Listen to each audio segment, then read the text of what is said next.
You're ready to be premature all over again. Wow, that's impressive. Quick bro. reset. Yeah. Quick reset. Last night was Ramos Jizz. Freudian slip. Who knew the job was pro bono? I was so high that I shit myself at some point.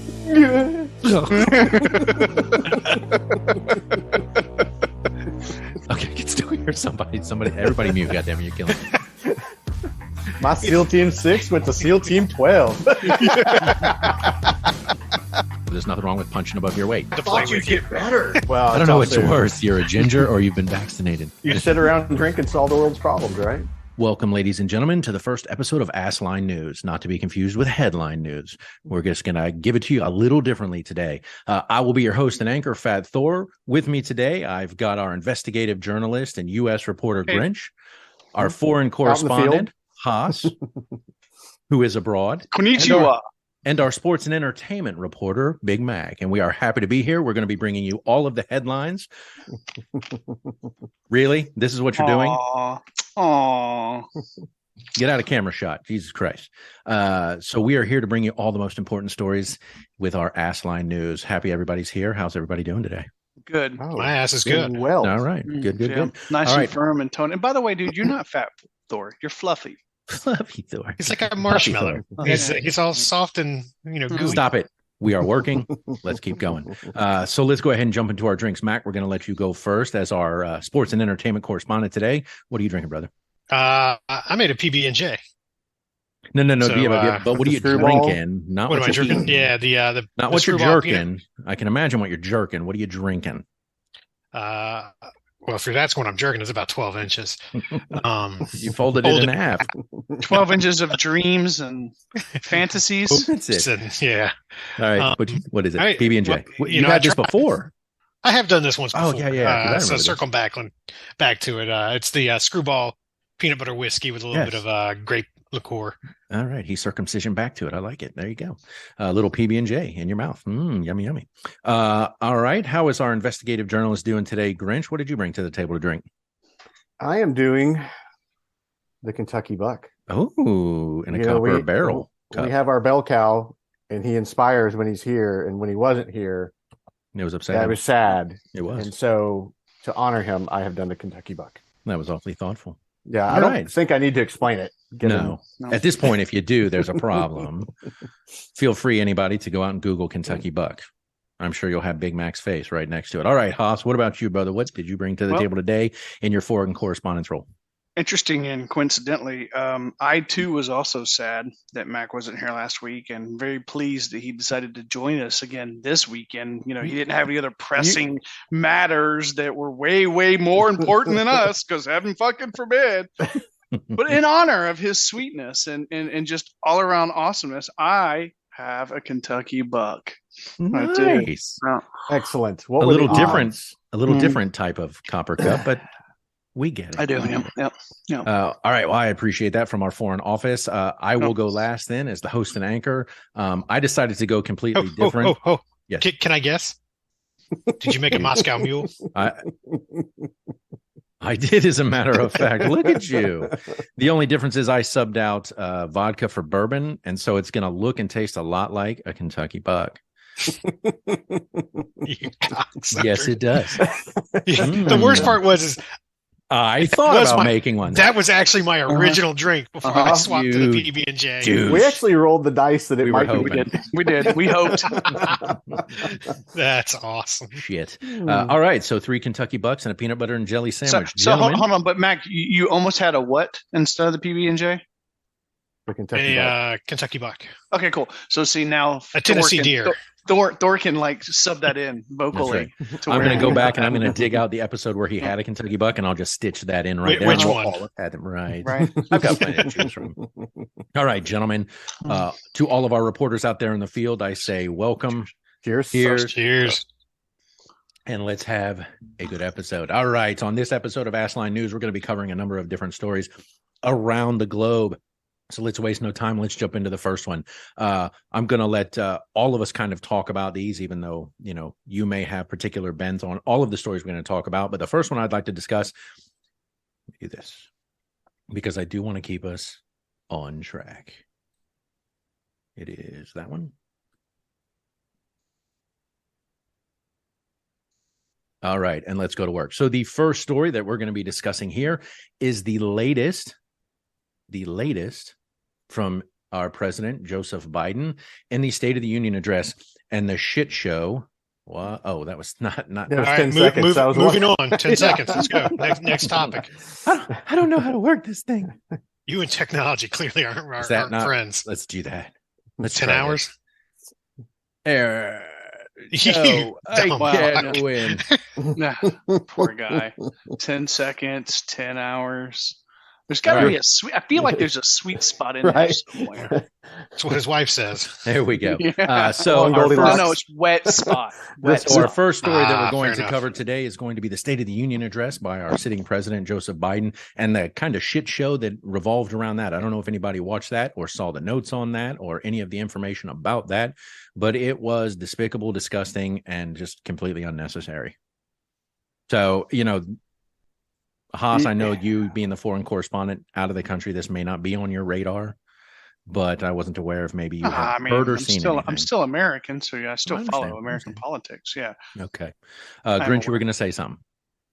Oh, I was gonna, in response to your question. No, I didn't watch it. I think I made mention of this. I think it's a relic. I You mean think the it's process of it? Well, it's gotten to where it's so stupid.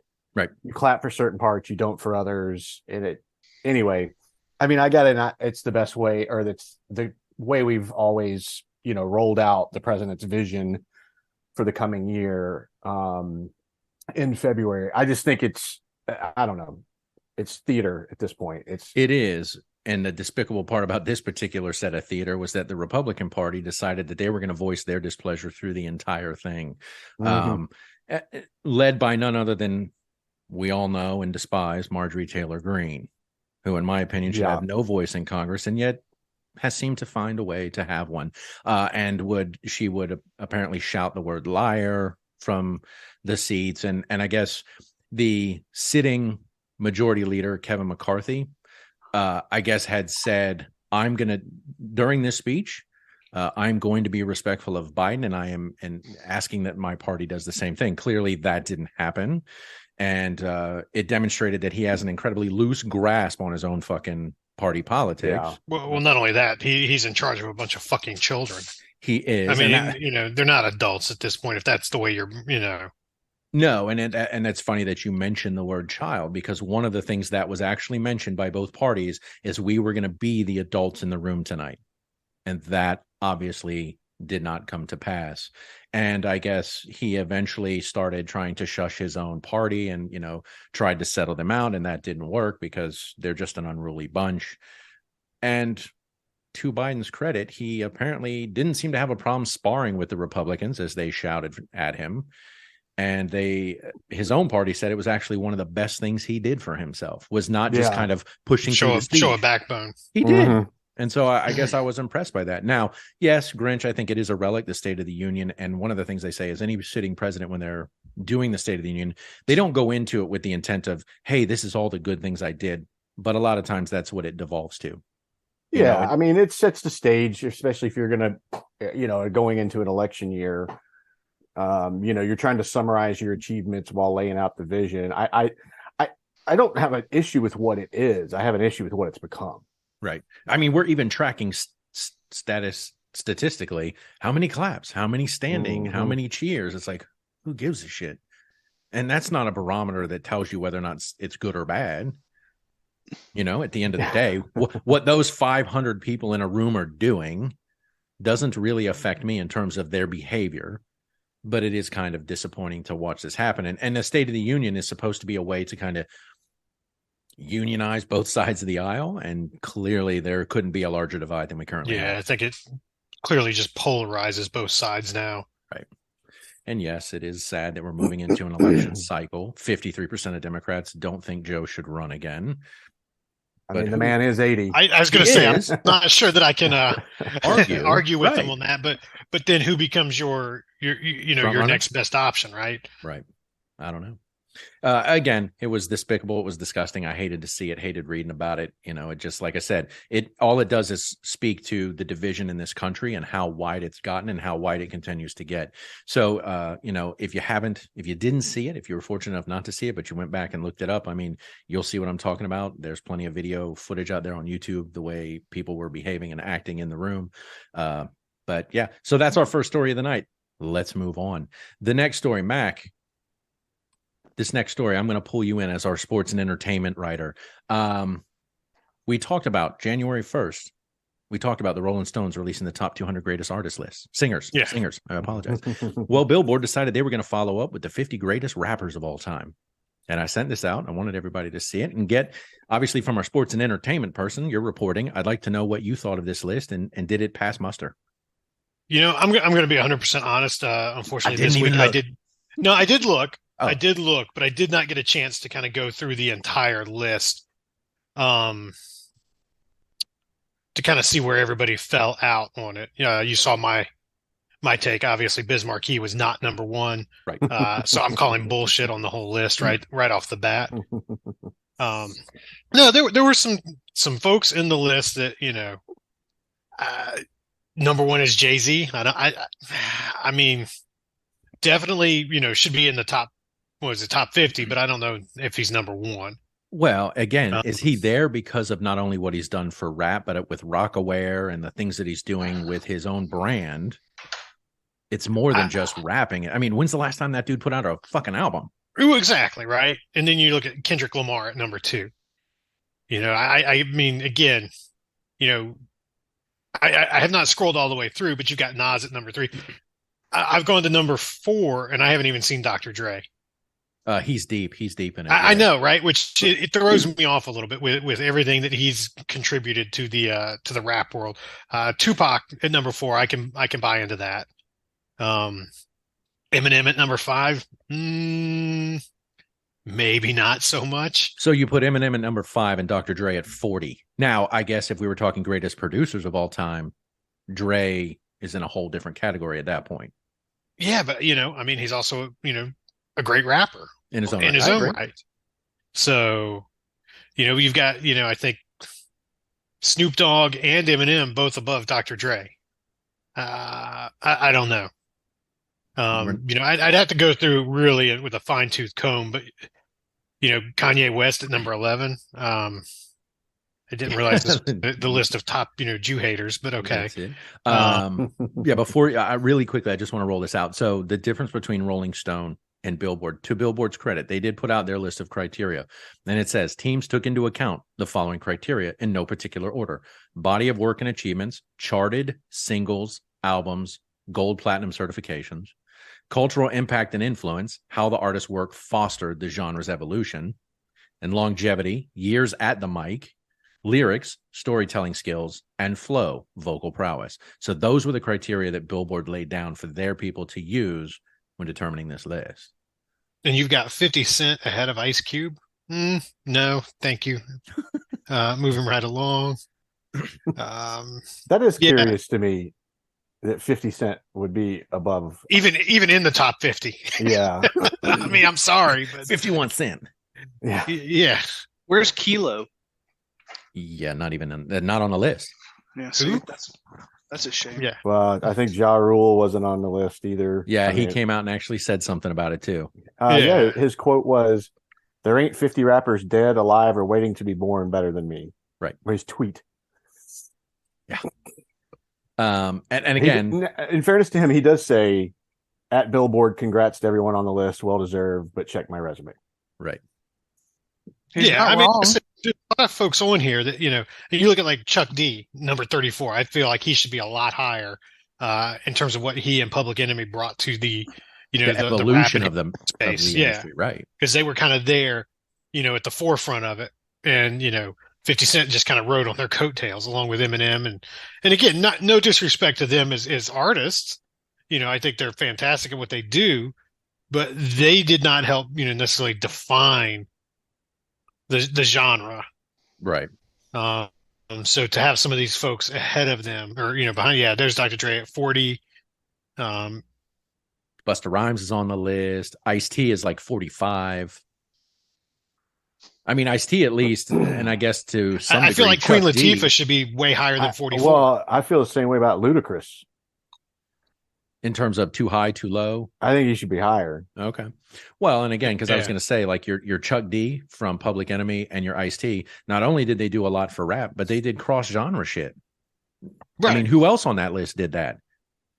Yeah, I mean, Jesus, Ice-T is, on what, the 6th iteration of NCIS or whatever now, or Law and Order. Right, but he also did Body Count, which was He did kind of Body heavy Count. He metal, did movies. I mean, he was kind of one of the first rappers to really kind of branch out and do a lot the of full stuff. media stuff. Right. But then, like I say, you look at like Queen Latifah. She's way down on the list, and I feel like for what she brought to the Where's that little Cool revolution J? at that time.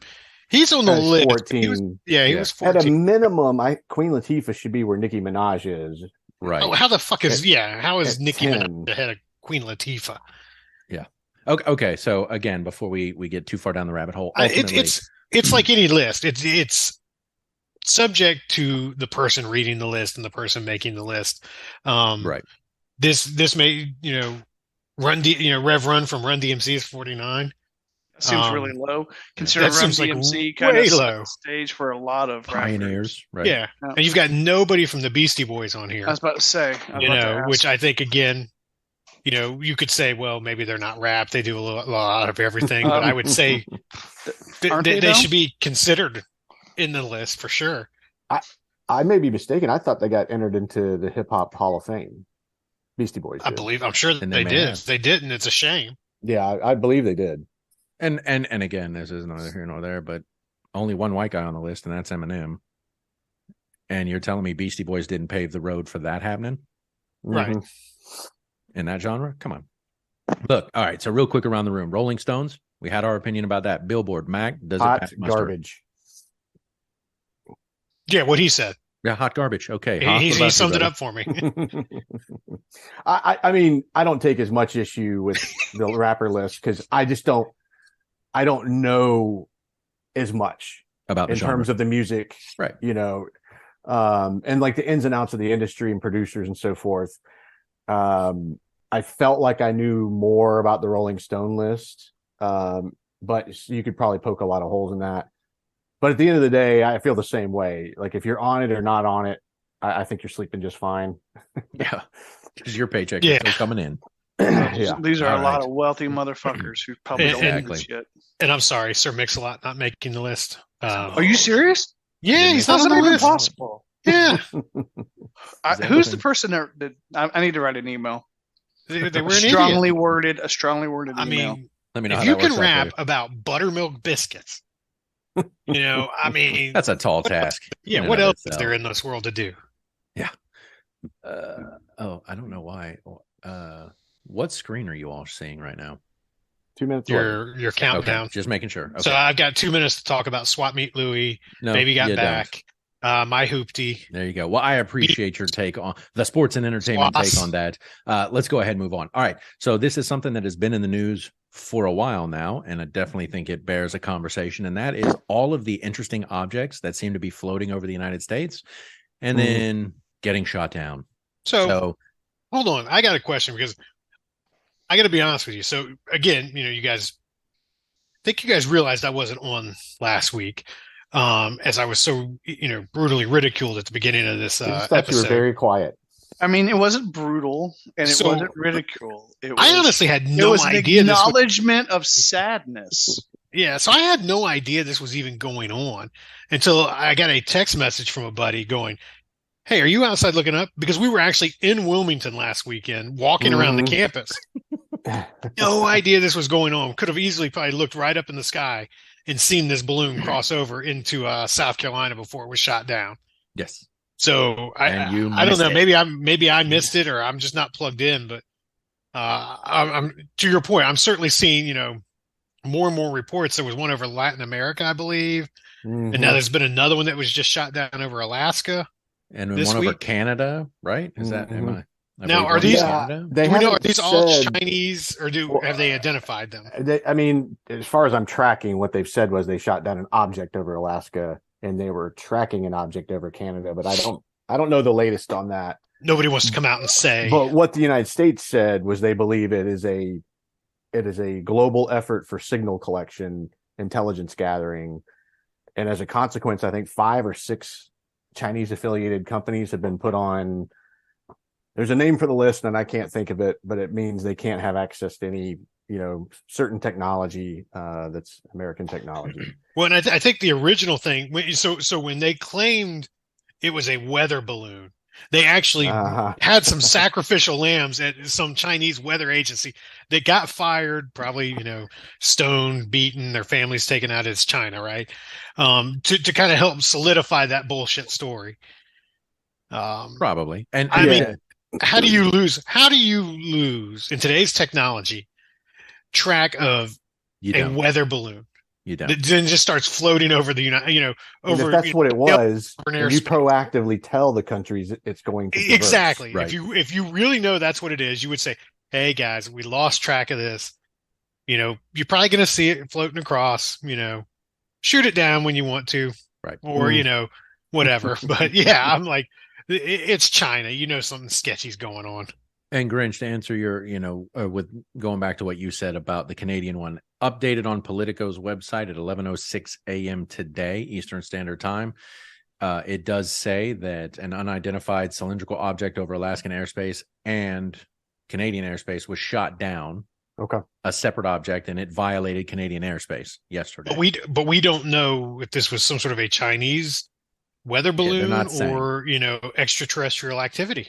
Right, could be right. Because conspiracy theories believe in aliens. Area 51 in Canada. And this led to Anthony Blinken canceling his trip, to China, which was going to be the first in quite some time. And it's if you look at the articles, some say 5 companies, some say 6. Reuters says 6 Chinese companies have been blacklisted. It's an export blacklist. We call them deny lists in today's. We don't want to have to cancel you, Grinch. So let's go with deny list. Deny list. Well, okay, I see the confusion. It's 5 companies and 1 research institute. Okay. So do you know what companies? I mean, are they like tech companies or? Well, they all feed into supporting, quote, China's military modernization efforts, specifically the People's Liberation Army's aerospace programs, including airships and balloons. I can probably guarantee you which company isn't on that list, and that's TikTok. We still want everybody's facial recognition stored in Chinese databases. Yeah, that's right. Yeah, being added to the list makes it hard for targeted companies to obtain U.S. tech exports. Who knew after this long that balloon warfare would be making a comeback? Well, I read a good article that said why. The reason why is because it's actually a little more reliable. It's a lot cheaper. Low tech, baby. And if it's shot down, it's not that expensive. Right. It's not like putting a $1 million drone in the air. Right. That or using satellites. It's not it lasts longer because it doesn't need to be refueled, or satellites, they move with the orbit and all that kind of stuff, or keeping them in a certain position costs a lot of money. So it's just, it's a lot more bang for your buck. Although I do have one chief concern. So this is supposedly the first one. The first balloon was from China, and it crossed the entire United States before they shot it down. Well, I think the reasoning behind that obviously was, if you shoot it down over, the continental United States, you don't know what kind of fallout could happen. If something were to happen and injure Americans on the ground, that would be bad probably for the. That would be really bad for the State of the Union address. And if you don't know what's in it, some what if it's loaded? isotope. What if it's loaded with anthrax? Or something. Fair point. Yeah. It may have been a weapon delivery test, or something. Yeah. They're like, let's just see how far it gets before they notice it. They pretty much said once it hits Myrtle Beach, we don't care. There's nobody at Myrtle Beach worth it. If Myrtle Beach gets wiped off, we lose Danny McBride, maybe, right? That's it. Kenny Powers. Yeah, I guess. I understand the thought process there, but then the next two, it's like, why not? Since you know you just had this happen, why would it have even crossed into Alaskan airspace? The minute you know it, you shoot it the fuck down. Yeah. Well, but can you shoot it down before it crosses? And I don't know, Grinch. Maybe you know the answer to this better than I do. But can you shoot it down before it crosses your airspace without it being considered an act of war? Maybe. Or yeah, I mean, I think politics. I imagine it is a lot like naval guidance. You've got your international waters, then you've got your protected waters. Right. So there's probably some zones that it's like it's coming. We know it's coming, and there's really not much they can do about it. Yeah. And since it's over Alaska, there's probably plenty of places it could land. Or they're just they got smart. They're like, let's wait till it's over Canada. Well, yeah, right. It's Canada. Once they had the first one and had maybe a better sense of what it was, they could check some blocks of safety concerns to say, no, it's not a nuclear bomb. Well, but you don't know, right? I mean, because right. The first one is the Trojan horse, right? Or we sent this over. You feel comfortable now. Guess what's in the next one? Now we're in their heads. Right. Yeah. Now let me ask you this. Do you think China's the only one doing this? I mean, would you be surprised if America's doing something very similar? I mean, maybe not with balloons, but clearly they're doing, there's spying going on China from the U.S. and other countries. I mean, this is nothing new. I guess is my point. No, it's just how they're doing stealing technology and so forth. Yeah, I mean, it's different. They're kind of exploring a bit of a gap because we tend to go high altitude, aircraft and then into space, whereas they're trying to kind of nest in between those two, I guess. I mean, I don't think either side is going to ignore a potential advantage if it presents. But yeah, I mean, obviously, and this is why I think I buy into the fact that it's like a signal intelligence platform. Is they've got satellites too. It's not like they can't take pictures of stuff, right? And so for everybody that's freaking out, they took a picture or this or that. I'm like, yeah, that's you and that phone you carry around are. Yeah, Google already knows where you're at. Giving out China, data. China just hits Google's website and they can find you. The SNL skit about the balloon was hilarious. And the balloon's talking and he's like, oh, you're so worried about your data, yet you send off your DNA to find out if you're 5% French. Yeah. Like they literally have your DNA. Well, that's the thing. I mean, that's the joke about TikTok, right? Everybody's like, oh, do you want to see what your hair looks like, long, or you want to see what your hair looks like blonde? Put your face in here and we'll take a picture and we'll store that on our Chinese servers and show you what you look like as a blonde. Exactly. No, but we now have all your facial recognition, stored on our server. And from that point forward, every time you go in and out of a country, they know through facial recognition where you are and probably to a good degree where you're going within the country. So we're gonna have an issue with the balloon floating, and yet people will still log on to TikTok. Mm-hmm. Well, yeah. I mean, have you been on TikTok? There's a lot of good stuff out there to waste your time. I don't do that. So. All right. Well, there we go. Balloons over America. Doesn't matter who's sending them. They're shooting them the fuck down. Funsy times. All right. Let's move on to our next article. Haas, as our foreign correspondent, I'd love to know your take if you have one. And that is on the recent 7.8 earthquake in Turkey and Syria that has cost the lives of 33,000 individuals so far. And they expect the toll to possibly rise to 50,000. I think the biggest takeaway is more from the Syrian side, and I'm sure Grinch can speak to this more than I could.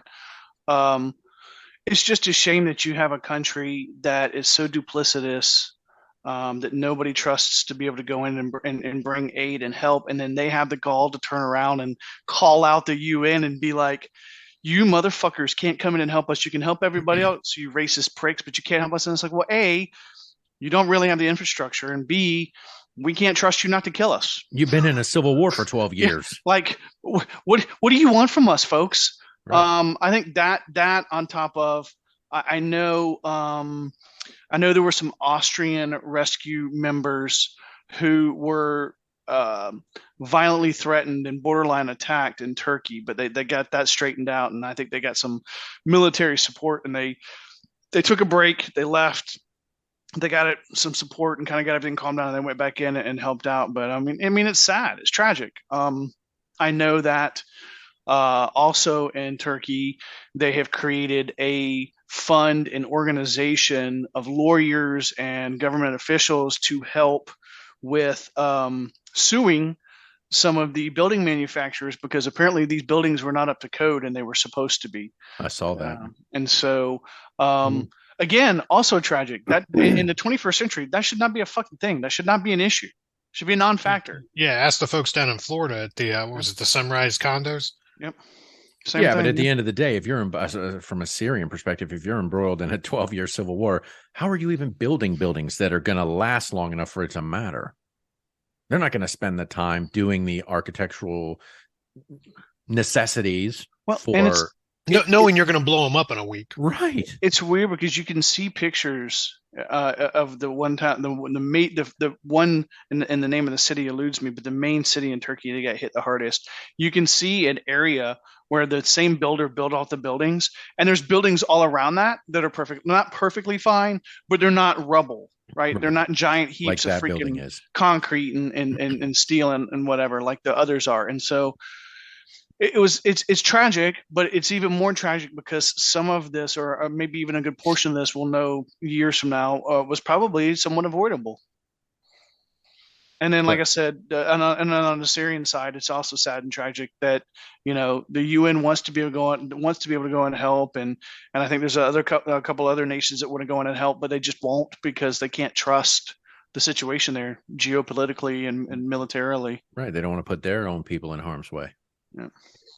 Yeah, I mean, I was just reading the headline about the Israeli team that left due to immediate threat. And I mean, yeah, that's the thing with Turkey. I mean, it wasn't so long ago, I don't remember how long now, that Erdogan was potentially going to be overthrown, which led to the purging of just about anybody and everybody that had maybe ever studied abroad or trained with foreign elements or whatever associated with the attempted coup. And since then, it's a dictatorship for all intents and purposes, and it's also a very cultural country. So there's some navigating of difficult waters associated with trying to lend help, because in some cases you get the impression they'd rather just not have the help than have somebody in there that might be offensive to them from either their religious views or behaviors or whatever.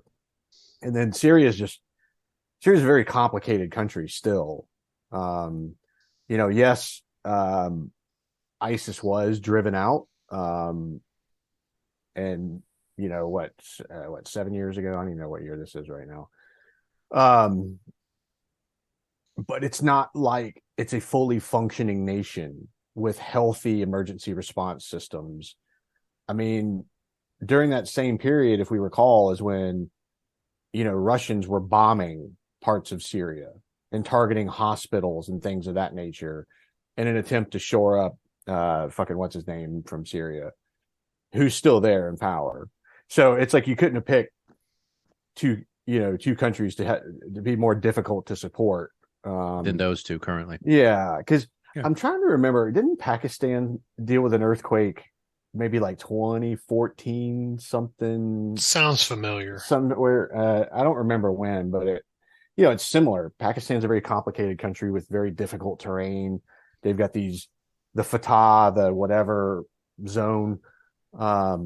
And so, yeah, I mean, when you add complexity to otherwise already very difficult situation, it doesn't go well. And, I guess they say, we're over, what'd you say, 33,000?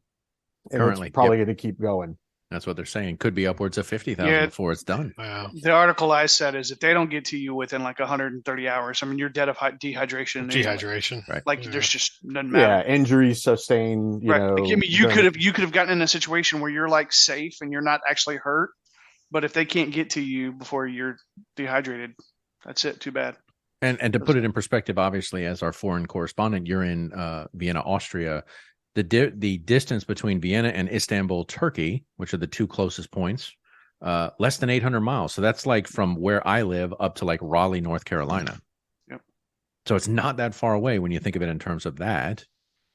And so, and there are a number of countries that can help. But again, as Haas, as you said, people are hesitant to go in and help because of the concerns for their own safety just to do that. So the people there are going to suffer because of it. It's a real shame. The Pakistan earthquake, otherwise known as the 2005 Kashmir earthquake, over 86,000 people died. It was the deadliest earthquake in South Asia, surpassing the 1935. I'm going to pronounce this Quetta, Quetta earthquake. Well, it's the shit you can't account for, right? A 7.8 fucking earthquake in that region with all the issues that they're having. And the death toll is going to be considerably higher than it might have been with all the exigent circumstances. That would be a word Haas would use. Mm-hmm. From the architectural issues to the hostility issues, the geopolitical standing of the area. So it's a shame, and hopefully they can find a way to get this resolved and help the people that need it, but does not look good for the region. So, all right, there's our next story. Done. Let's move on. We're going to come back home to the United States for this one. And this is going to center around the Tyree Nichols beating and subsequent death of Tyree Nichols by police officers in Memphis, Tennessee. I just saw this article. It was just released recently of all of the individuals that were involved, the cops that were involved in the beating. All but one had prior issues, from domestic violence to one of the individuals was a former security guard in a prison and was I guess not indicted, but was written up and I think terminated because of unprofessional conduct and was a part of a group that beat an inmate within an inch of his life. And it was in a 2015 assault of an inmate. And it was so disturbing that every other inmate on the cell block signed a letter to the corrections director talking about what happened. And I assume they let this individual go. His name is Demetrius Haley, and he was one of the cops involved in the beating of Tyree Nichols. And then they went and did an investigation and found that all of the other cops, save one, had been reported for some type of issue prior to this happening. So clearly that's a fucking issue. And again, I'm not trying to spend a lot of time on this. We boxed it in at 10 minutes. So if you have something to say, please say it now. Well, I mean, we talked about this when the video was released, and the public was forewarned before it came out that it was going to be hard to watch, and it was. I mean, it's just it's despicable, and short of like going after someone like ISIS, I just don't know how you treat another human like that. And as we discussed, he's getting conflicting commands. I wouldn't have known what the hell I was supposed to be doing. Right. And he's getting beat in the meantime. And it's like, try and concentrate and control what you're doing while being yelled at and beaten. And then, on top of that, the history that, of course, tends to come out of like, oh, yeah, probably was an issue. And then you have emergency responders not doing anything, culminating in this man's death. Right. And it's despicable. It's disgusting to watch. It's hard to watch, and I just don't get it. You put on these body cams, you have 2,000 of these stupid cameras, some of which had the footage that was used against them, right, to show what their actions were. Like, and that's the point, right? What I can't rectify or understand is, how is it these individuals who are in positions of authority, who know they're being recorded and this shit will be reviewed and used as Exhibit A, don't at any point in time think, not only A, am I wrong or my actions wrong, but B, this is going to come back to blow up on me. Why am I doing this? I need to stop and course correct the situation. Yeah, and so my only thought is it's a mob psychology mentality type situation where you have a bunch of supposed alphas in a situation, and there's a lot of chiefs and no Indians, right? And so no one's gonna step up and like, hey fellas, should we back up and like reassess the situation and adjust accordingly? And again, according to reports and information that has now come to light, you have Demetrius Haley, who had a prior incident in 2015, along with ex-officers Tadarius Bean, Desmond Mills Jr., Emmett Martin III, and Justin Smith.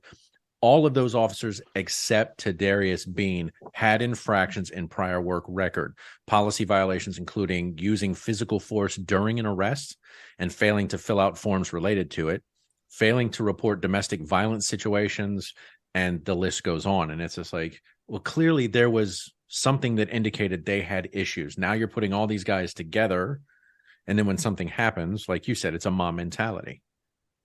Well, and what's crazy is my understanding is when he got pulled over, he was never even told why he was pulled over or what the charge was. Right. And he did try to flee on foot. Yeah. Right. And again, people go, well, he fled on foot. Clearly he was guilty of something. Yeah. Well, he was guilty of knowing that he was probably going to fucking get beat down and killed potentially. And boy, was he right. Right. Yeah.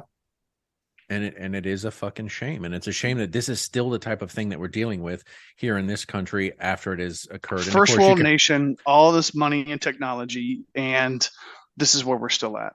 Right. It's and it's disgraceful too, because there are plenty of good public servants out there grinding every day to do right, to protect and serve, and then you get a bunch of fucking douche knuckles like this. And it's funny because I want to go back to January 6th when that occurred. And when we did our episode about that, Grinch, you even made the comment, like, these were officers putting themselves in harm's way for the right reasons, doing the right thing. They should be applauded.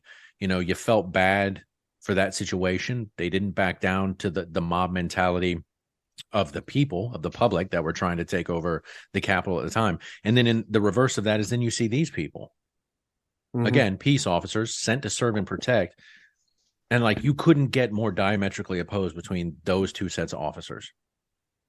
Yeah. And yet that's what we're still dealing with in this country. And it comes down, I think, to a lot of it's just culture. What kind of culture are you fostering within your organizations? Like, what kind of mindset are you creating for those that head out and, on the streets? And I'll be the first to say, and I think I've said this before, police officers put up with a lot of bullshit. I mean, there aren't too many people who get excited about getting pulled over or being, the subject to blue lights kicking on because it's going to cost you money or something or a headache, right? That's usually where you go, even though they shouldn't pull you over or, confront you with for no reason. But that said, it's just these shitheads that give the greater body a bad name and look. And right. and I still want to believe, and I do, that for every one of these guys, there's a hopefully a greater number that are really good officers out there doing the right things and making a difference in their community.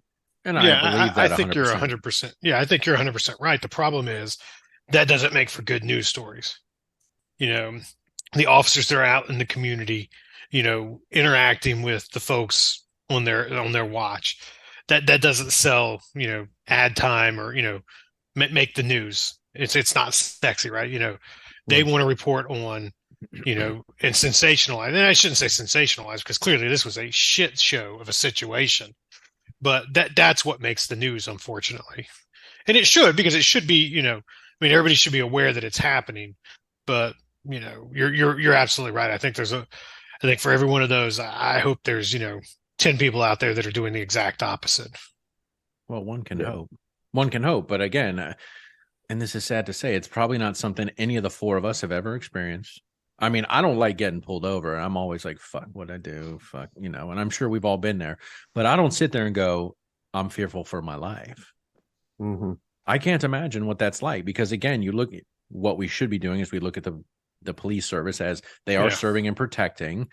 Clearly, if I got pulled over, I must have done something wrong potentially, but I never sit there when somebody walks up to my window and go, should I be afraid that I'm not coming out of this? Yeah, you don't, and again, you're right. We don't know what that feels like to when you get pulled over to think, am I going to get shot just for no reason whatsoever, or beaten in this case? And clearly I'm sure it happens, but then I guess it begs the question, did an African-American individual have that same fear when an African-American cop walked up to his window? I think so. This was. I think, yeah, exactly. And I was just trying to remember. It was George Floyd was the other gentleman who was killed not long ago, and that's when fucking idiot kept his knee on his neck for like 9 minutes. Mm-hmm. And yeah, I mean, I don't think this. It's hard to say that this is a race issue in the sense that these were African American police officers beating another African American. But it's still a mindset, I think, of thinking lesser of a certain segment of society. I was going to say it can still be a prejudice issue, right? Yes. Yeah, it's not. It doesn't have to necessarily do with race. It can do with preconceived notions of, who you think that individual is. And look, none of us here are police officers, but they've got, I got to imagine, seconds to ascertain a situation and determine, what's going on and whether they're going home or this other person's going home. And I can't imagine what that's like, but that I'd like to say that's what you're getting paid for, but God, they're probably woefully underpaid for the job they do. So I think there's a lot of situations that can be improved and I guess in our police force. Okay, and I would completely understand with your argument there, except if it was, nope, you don't get to finish your argument. I'm a solo cop walking up on a car, fine, but this was 5 or 6 police officers versus one man. Like, come on, man. Yeah, by no stretch of the imagination am I trying to please. Oh, I know. Don't yes, flip absolutely. the script on me there, You're like right. you do in the past. I've done in the past. What? I know, right? I am. Look, this was a shit show. They screwed up. There's no doubt about it. Now I'm not trying to justify what happened in this situation. I just think, like you said, the fact that we're still dealing with this, we've got to figure out how to correct it. Well, and I suspect too, in terms of just fuel to this fire, figurative fuel. When you're a beat officer on the streets, you're the one dealing with the shit, and you don't get a lot of help. You don't get answers when you say, this is a pain in the ass, or every day we deal with this. Can somebody, whether it's service, various service providers or whatever, step in? And instead, when you have multiple layers, you just become the fall guy should anything go wrong. It's like there's no win. You just got to deal with that daily frustration because nobody's coming in to help until it's so egregious that it hits at this level. Yeah. And so this is potentially an outlet of anger that happened. It wasn't necessarily that guy. It could have been any guy that day, but it happened to be Tyree Nichols. Right. And you go, who will it be next? Yeah. And I mean, I look, I saw it in the Army. You just get handed down tasks and you're like, there's no way we have enough people to accomplish this. And they don't care. The task has been passed because somebody higher than them told them it had to get done. Right. Nobody had kind of the courage to step in between that to go, no, I'm going to be the buffer because you're screwing these guys and girls. And ask the question of why. Okay, well, you say this task needs to be done, but what is the reason this task needs to be done? Because 9 times out of 10, it's, like you said, well, because my boss told me or his boss told him. Not that, okay, because it makes sense and this is why it makes sense. Okay, yeah, but then how do you make the argument? In this instance, you had 5 or 6 officers and not all involved, obviously beating him. But then how do you make the argument when the 2 paramedics show up and for 19 minutes they refuse to administer aid? That is mystifying to me. You had one fucking job, and it's literally to administer aid to the victim. Right. And you didn't do that. Right. At that point, your role takes over. Right. Like, I am here to keep this man alive. Yeah, I understand what you did. I don't know why you did it, how we got to this, but you're right. Your job is to save his life. And if you're waiting 19 minutes to do it, then that's another big problem and huge breakdown in the system. Yes. And I'll just say, I think a lot of times when people don't intervene is because they're not the ones actually doing it or dealing with it. They've passed it along. You keep somebody between you and the problem, and you keep moving up. Now what'll be curious to see is if there's anybody higher up that gets, rolled up in this thing. Well, and I think the important thing to point out here is that's all well and good, right? And we're all saying the same thing, pass the buck, this, that, the other. And that's great in white collar world where, you know what? My phone didn't work today because, somebody screwed up. If I screw up in my job, nobody dies. Right. Mm-hmm. Not knock on wood. These guys, I mean, there's a fine line where it is life and death. Yeah. And you have to be, look, if you're going to go into that line of work, you have to be held accountable for it. And I hope these folks are. I hope they're held to task on it. Yeah, what the problem I have to rectify is, like I said, like with other instances, it was like 2 or 3 bad actors. There's what, half a dozen or more bad actors in this situation? Right. Like, holy fuck balls. Yeah, Like, you would hope. how You would many- hope how- among 6 people, Right. somebody would have had a cool head and said, That Wait many a fucked up minute, let's people, that many pause people for a minute. fucking screwing the pooch simultaneously at the same time in That's the worst scary. kind of way you can screw the pooch on a person.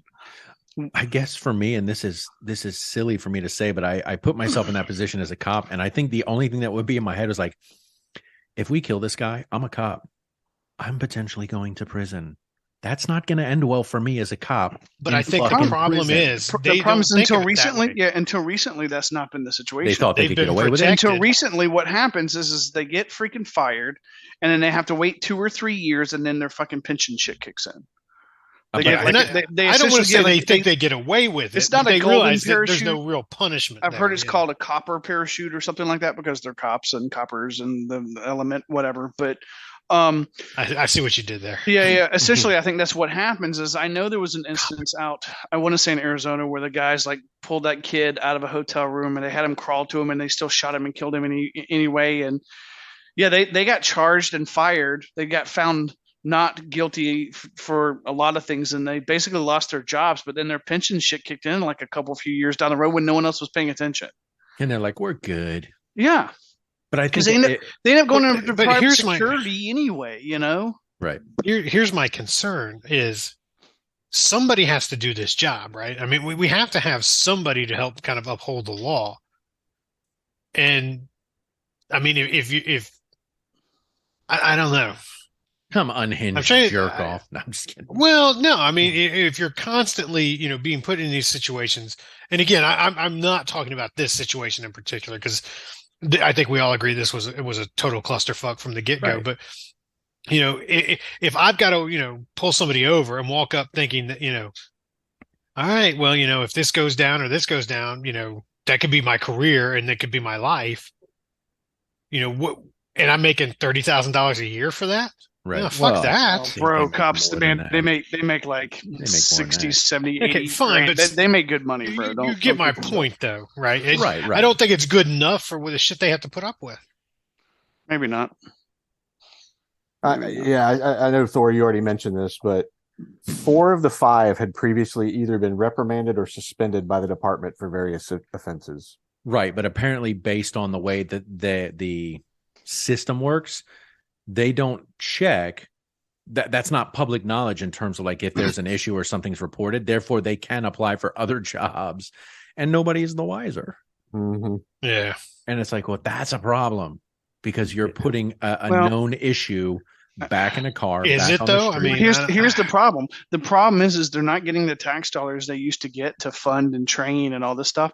And they're all. I think most police departments are working at a deficiency because of all the bad press and whatever they've been getting. And so, what do you do? I mean, if you get a cop who's a veteran cop who's come to you from another department from 4 states away, who has all these accreditations and whatever, I mean.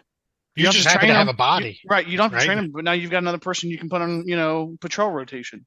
Yeah, but I don't think necessarily that individual starts out, first day on the job, beating somebody to death. But when issues start to arise, I mean, they could. They all had, it says here, they all had 2 to 6 years of police experience.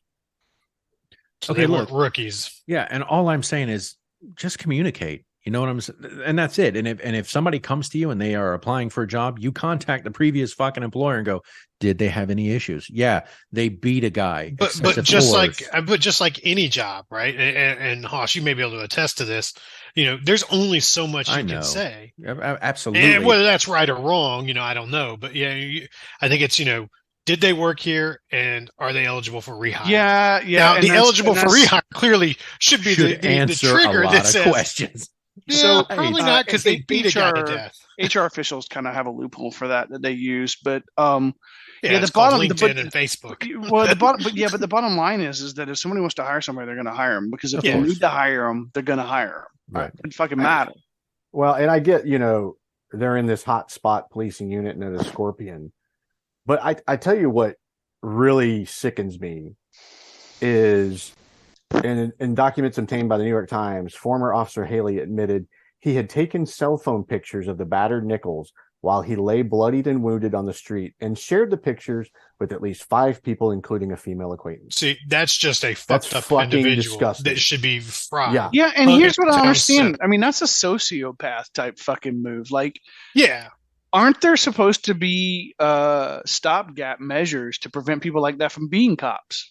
There should be. There Well, should be. I'm if there fairly are. confident there Yeah. is supposed to Well, be. clearly there isn't. There, if this somebody's guy got not. hired, but Somebody's not leveraging that checks and balances appropriately. I mean, that's the thing, right? If you have somebody who, you know, had a split second to make a decision, they made the wrong decision. It sucks. There's no doubt about it, right? But that's not what this case is, right? You know, you made the wrong decision, and then you bragged about making the wrong decision. It sounds like, right. and that's like you said, that's a fucked up. I mean, that's a serial killer in a uniform. Well, for and what's some really fucked up is purposes. like you'd have to be living under a rock to not understand the dichotomy of what's happening in law Somebody's enforcement, the public, somebody's in the recording U.S. in the your last ass. 3 to 4 years. Right. What like what, it? I just can't. I can't Yeah. rectify this. I keep trying and I can't. And again, Well- when you talk about split decisions, it's not like we're talking like the early 90s North Hollywood bank heist where 2 guys come out of the bank with military grade AK-47s and bulletproof vests and they're shooting Right. up a street. Right. This was a guy they pulled over, multiple Supposedly cops, single for guy. reckless driving. Right. You know what I'm saying? Like what It wasn't split stated to second him, but that's decision? supposed- Well, Totally at that point, your prejudices play into the fact that, you know, like you said, you know, what kind of car is he driving, or you know, what does he look like, Right. you know, and so those are going to trigger specific things in your mind that says, okay, well, you know, he's driving this old beat up piece of shit, you know, he's African American, unfortunately, you know, that didn't come out right, but you know what I mean. Right. It's unfortunate that is the stereotype. But that's the seems thing to that be goes through there. their head, and those are what they're basing those decisions on, Right. you know. And I Yeah, know. Go ahead, brother. Sorry. well, I was just going to say, I mean, there used to be, and it was eliminated for a variety of reasons, the idea of profiling. You would look for certain signs, whether it's the state of the car, That the shit happens demographic, all the of- time and still. it's still right. It's still happening, right? So that's really what we're describing. That did happen, probably just prior to pulling him over. Sure. And then there's the philosophy of like, well, you go fishing where the fish are. Like you focus your efforts on where the highest crime is. There's also a risk of that's the highest crime because that's where the most of your police are. Like it's the self-licking icon Yeah. code. It's subjective Icon code. confirmation. You're creating the statistics that tell you that's the most there because you aren't. You're not policing anywhere else. Right. I mean, and I'll use the example of like rural areas. Think about how much harder it is to police in rural areas where some of the shit that might be happening is on dirt roads or back roads. That's where all you the meth is made. You just don't have officers because you're driving a long time to not police many people.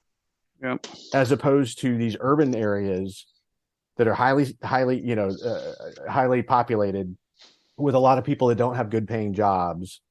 And then the crime starts coming in. And so while surging police, you think that's going to help. And maybe it does in some good ways. I hope it does. But it also creates that tension that's there. And then you start looking at like it's the animals in the zoo, you know? Yeah. Treat people Okay, like shit. They act like shit. And again, he was pulled over at 8:30. It's not like it was 2 a.m, right? It's not like he's out in the middle of the night and he may have been up to some shady shit. It says he was pulled over less than 2 miles from his home. Yeah. And it's like, Jesus Christ, man. Look, I mean, it happens to everybody, right? I mean, you can be pulled over at any time for any given reason. of course, He weighed 145 pounds. soaking wet. He's 6'3" and 145 pounds. Yeah. And he posed a threat What to threat? to 6 He had- officers. He had That's my Crohn's point, disease. right? I mean, I'm fat and out of shape, and I feel pretty confident that, you know, I could have subdued him with very little problem. He worked for FedEx, Yep. amateur photographer, and has a 4-year-old son. Fuck. And again, that's why I said at the outset, this is Assline news because these stories are just fucking ridiculous. You know, from the State of the Union debacle to the Tyree Nichols unnecessary death of what all accounts appear as an innocent man who was in the wrong place at the wrong time, and there was nothing he could do about that. We're gonna have to come back and add that Andrew Tate in at some point too. Andrew Tate. Well, I was about to say, if there's any other stories that you'd like to throw out there, now's the time. Yeah, Andrew Tate is he was born in America, but I think he immigrated to the UK with his family. He was a highly successful #1 kickboxer in the world in his weight class, and was very successful at that, and then became an influencer and brand influencer. And I don't know if you guys are not familiar with it. He got into this Twitter debate back and forth with Greta Thunberg, where she roasted the fucking shit out of him. Look it up. Basically called him little dick energy. Okay, which is fucking great. And then he tweeted back, and supposedly because of the picture he took, gave away his location. Romanian authorities in Bucharest were able to locate him and arrest him. They're saying that's not true, but it doesn't matter. It still makes for a better story. But this guy basically has made just a fuck ton of money being an influencer, a misogynistic pig influencer, getting a lot of these guys in these younger generations who feel marginalized and who feel emasculated to, making comments that, women, okay, it would take a half an hour to go over all the fucking asinine comments this guy made. So he's essentially just a Republican. Sorry. I mean, he's like, okay, go ahead. I honestly, before you mention his name, no fucking idea. I just Googled his ass. He says women belong in the home, can't drive, and are man's property. He also thinks rape victims must bear responsibility for their attacks, and dates women aged 18 to 19 because he can make an imprint on them. What? He's also made a comment to the effect of, any female who works for you, you should fuck her and sleep with her, because now you've established dominance over her, and she now knows the hierarchy. It's interesting because he's been around. I mean, I think he's worth like $350 million or some shit. Like he's not a small fish. I mean, he supposedly is rolling in it. And part of the reason why is, and he has said that the reason he moved and chose to live in Romania was because unless you are deeply seated, and this is actually kind of true, I think, unless you are deeply seated as a rich white man in America or Great Britain, which are the two countries I think he has passports for or citizenship for, unless you're deeply seated in those societies and politically aligned with powerful people, you'll never get ahead. And his whole love and reason he liked and respected Eastern Europe was because it's a wild, wild west. It's a free-for-all. If you're an alpha badass, you can amass any lifestyle you want. I'm not going to say he's wrong, but yeah, I mean, that's a bullshit. His quote was like, everybody has access to corruption, I think. Yeah, something to that effect. I don't know. I'm not fascinated by this guy, but at the same time, I find it intriguing that someone who is this high of a douche nozzle is able to retain the following and respect that he's able to retain and follow with the outlandish fucking things that come out of his mouth. Who do we know like that? Yeah, I was going to say, I know where Grinch is going. Yeah, he was elected president in the U.S., right? Yes. So, I'm going to tell you, just based on clearly on this alone, one of the things we definitely need to cycle back to in an upcoming episode, because we haven't touched on it since episode 5 of season 1, is social media. Yeah. And we haven't talked about social media. We did it in episode 5, season 1, 3 fucking years ago. I think we said all we needed to say. It's that I mean, clearly that landscape is evolving in the unhealthiest of fucking ways. Wow. That this guy has 11.6 billion views on TikTok. He's the number 1 viewed person on TikTok, apparently, by far. But I think Hoss, to the point you were making, right, and kind of what Grinch and I jumped on board with, is it's not him that scares me. It wasn't Donald Trump that scares me. It's the millions and millions of people that believe the bullshit rhetoric they're spewing that scares me. Because one person isn't going to be a big problem. But one person can be. That's what properly motivated. One person can be a big problem. That is it's when that person influences everybody else that it becomes a problem. I mean, I would say anybody who has the charisma and the cult of personality to create focus for energy like that, it's worrisome that it's there, which to your point, and they just give it focus. And I Right. think of fucking They Hitler. direct people. Yeah, And- that's and I'm not being exactly where I was facetious going. No, saying that's that. it. And it's I- interesting because part of what Tate says, I think there's value in, which is what I find interesting about his situation is he goes out and tells these young men, listen, put down your phones, step away from technology, go to the gym, work out, read, because Tate's father was a chess champion who Thank you for mysteriously died in clarifying the that, by the way, 50s. because when you started by saying some of the stuff he says, I agree with. No, I don't what think he we'd heard tells of what this point, he so tells thank you for his but young that's great, followers is yeah. go out and hustle. And he's like, you're growing when you are reaching adversity and you're reaching pain. Pain is growth. You should be seeking that. You should be running headfirst into that, not running away from it. Grow up, be a man. I mean, I think there's certain things that he says really latches on to these young folks because he's right, in my opinion, in that regard. But then what he does is he takes it 5, 12, 100, 5,000 far. steps further, and carries it way, way outside, Well, the realm of what is. But is that not part of acceptable. it, right? Is the first, it's the drug deal, right? The first one's free. I'm going to Right, give you that's some exactly right, Matt. really good advice that you should follow, and then I'm going to follow it up with some bullshit stuff to get you to, well, you listened to me here, and he was right, so he must be right about this too.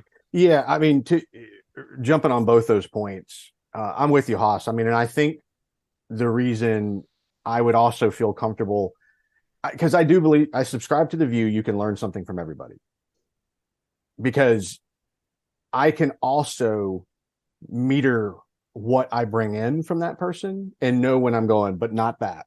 Right. And so that's why I don't get uncomfortable with hearing statements of like, well, the guy's a serial killer, so therefore everything he says must have no value. Well, no, it might be wicked smart and have I was a lot about to say of that's value. huge. Well, not only that, just- not only that, you can learn something even from the bad stuff, Right. because you can learn, Yes. well, this is what we don't, this is what we need to look for to avoid this from happening again. Yeah. It's your favorite statement that I know you love to hate. Study history lest we repeat it. Right. Well, Well, and again, but like, I was just going to say real quick, but what we've learned is when people are unabashedly shameless, it gives them gravitas. Yeah. And this dude is a self-described misogynist that promotes ultra masculine, ultra luxurious lifestyles. But yet he gets arrested. I don't know where that stands for human trafficking. Yep. So he's a piece of shit, right? well, again, the things that you're espousing in terms of what he's talking about, being the hardest worker in the room, go out, find adversity and face it. I can't tell you how many fucking posts I've heard from The Rock saying the Rock same thing. says the same thing, but he he's isn't not a trafficking misogynist women. either. Yeah. Right. And he's not, well, that's true. Well, look, at this point, those skeletons would be out the closet. That man's been in the limelight entirely too long. But I'm just saying he's espousing the same thing this kid is, but he's just missing the other side of the coin. At least it has not come to light that he is a misogynist, that he's saying that rape victims are responsible for what happened to them and that women belong in the fucking kitchen. Look, even if you believe it, keep it to yourself. Shut the fuck up. Yeah, but that doesn't get you billions of clicks on TikTok and tons of money and followers and you have to have that edge that's going to draw people in to say, even from the bad side, of us, look at us, we're talking about him, right? So that, no new or, no publicity is bad publicity, right? Or all publicity is good publicity. So, and how'd that work out for Alex Jones? Well, I mean, and we've talked about, I can't remember the setting of the episode, that we are culturally trained to look to those that we deem successful to emulate. Yep. And so part of that is it's just the way humans are made. He is a leader by mindset and action, and therefore he has followers. Right. Yep. Well, and I mean, and to the credit, I mean, and the problem I kind of have with this guy is like he has a base foundation for which he has some validity, right? Like, I mean, he went out and worked and earned and fought for a lot of his wealth or a portion of his wealth. And, then he turns around and uses that as a stepping stone to get up onto a soapbox from which to preach a bunch of hate and misogyny and fucking douchebaggery. Not only that, he has a platform in which to do it in the, again, social media. Yep. And again, before you didn't have that option. And look, these guys were around, I'm sure, but, they were down at your local, watering hole in the small town and nobody heard about them, right? If you were outside of that small town. Now he's not anything new, but now you have a microphone from which to scream and espouse that bullshit from and become, international. And you've got the reach, the impact, and the influence to do it. Really make hopefully meaningful change, and you're not. And that's the sad part. You got 11.6 billion views. In his mind, he is making meaningful change because people are now buying into what he's believing. Not this guy. Not this fucking guy. No. I was, I think all of us here are rational, human beings, so we don't buy into it. But there's a lot of people, and I think, Haas was kind of leaning towards this is that, they do buy into it because, again, they want, and I think it was Grinch, I apologize. They want to follow somebody. They want to be led, and they look at it and say, okay, this guy's got, this extravagant lifestyle. If I listen to him and I do what he says to do, maybe I can have that too. Yeah. Let me see how well that works out. Yeah. Well, I don't know. I just found it. I'm sorry. I just really found it. I mean, no, it was a good conversation. It's another example to me of you got a lot of skills and talents and attributes of value. Could you not use them for good? For good, instead of get to a similar place instead of this bullshit, right?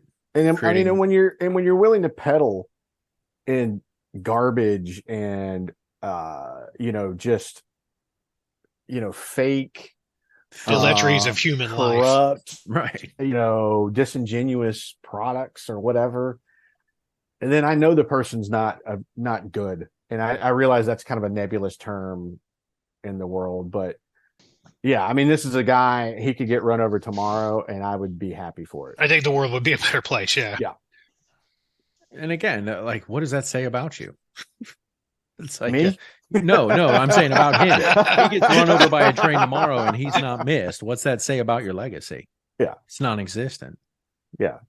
So, well, there we go, gentlemen. And the game. That's it. There's our articles for today here on Assline News. There's some shit-tastic articles, and I appreciate your opinion on all of them and bringing them to the table. Haas, I know you mentioned this Tate guy before. I didn't know who he was, and I appreciate you bringing that up again. Yeah, I didn't know either. And letting us talk about him. I will not be following him. I really don't care. And if he does get hit by a train, that sucks. But if you get a chance, really go look at his little back and forth with Greta Thunberg. Which she straight fucking burned his ass, and it was fucking hilarious. And correct me if I'm wrong. How old is she now? I don't know, 18, 19. Yeah, maybe, I mean, you're getting roasted on social media, but of course, I guess that's the demographic for social media these days is 18, 19 years old, I guess. So, and I mean, and it's just on that same point. I mean, she's not a shrinking violet, right? Whereas the kind of people he's preying upon have self-esteem issues. Oh yeah, or in desperate situations, or just aren't smart. All of the above. Yeah, I mean, his service of like teaching you side hustles for $49.99 a month. Like, oh shit! Do you have that web link? Yeah, I'll send it. Actually, it's shut down. Damn it! That's my side hustle. I'm just going to side hustle you out of $49. It's creatively called Hustlers University. See, when I Google Hustler, I get something. Yeah, Larry Flint. Yeah, I don't know why. That's Google for you. Because that's what naturally comes up in your browser bar when you watch. That's right? why, homie. All right, gentlemen. Well, I apprate it. We're going to go ahead and call this. Look at the adult in the room trying to reel us back in. Always one. There's got to be an adult in the room. Unlike our State of the Union address, there's an adult in the room today.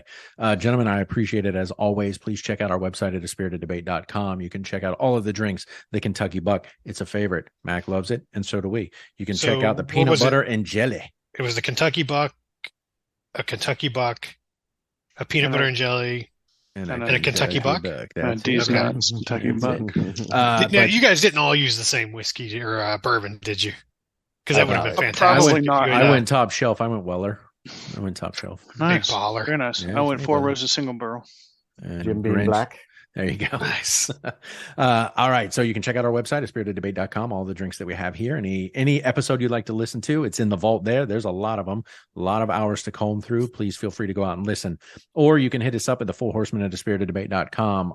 Drop us a line there, a drink you'd like us to try, a topic you'd like us to debate. Maybe it's multiple topics. Doesn't matter. We don't care. We'll talk about anything. Feel free to do that. Movie list. If you'd like to drop that to Mac Bottom 003, that's MacBottom 003, Mac Bottom 003 at gmail.com.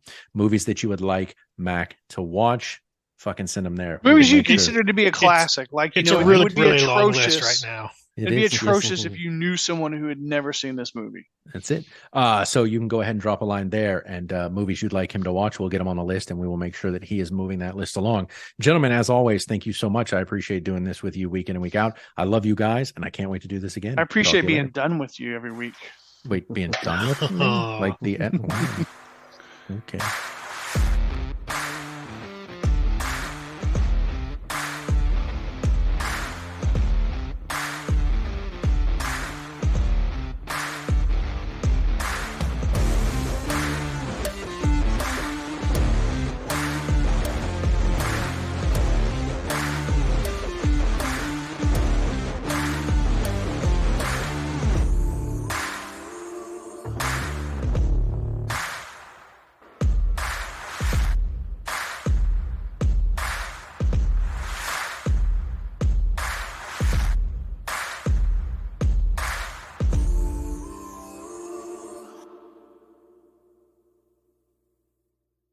The views, information, or opinions expressed during the A Spirited Debate podcast series or any affiliated podcasts are solely those of the hosts or guests involved and do not represent those of people, institutions, or organizations that the hosts or guests may or may not be associated with in a professional or personal capacity, unless explicitly stated.